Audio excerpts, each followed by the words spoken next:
Du bombardement de la maternité de Mariupol, provoquant au moins 3 morts, dont cette femme enceinte et son bébé. À cette famille tuée à Irpin alors qu'elle tentait seulement de fuir, une très large partie de l'Ukraine est aujourd'hui une scène de crimes, de possibles crimes de guerre, déjà au centre de multiples enquêtes.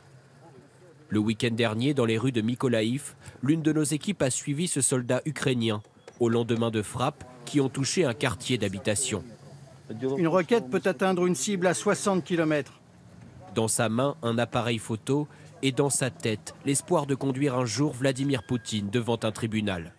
On documente les crimes des Russes contre les civils. On collecte les preuves pour les futurs procès.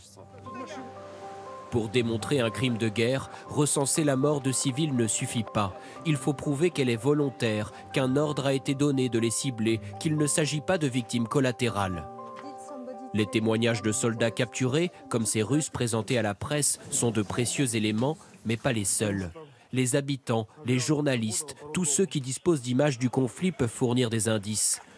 Déjà presque 2000 signalements reçus, selon la procureure générale ukrainienne, même si les recherches sur le terrain sont difficiles et dangereuses.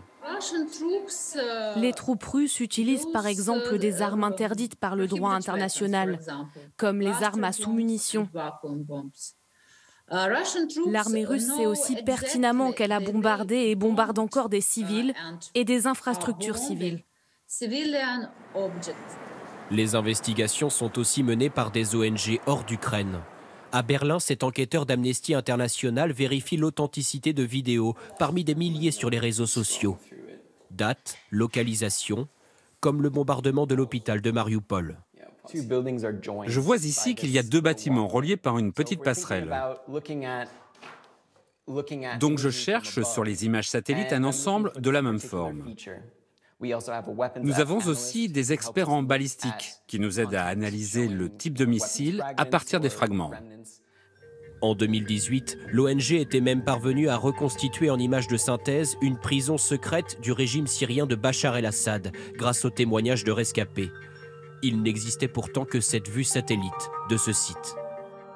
Les éléments collectés en Ukraine mèneront-ils un jour à un procès? Impossible à dire, mais la Cour pénale internationale a ouvert une enquête depuis le 3 mars.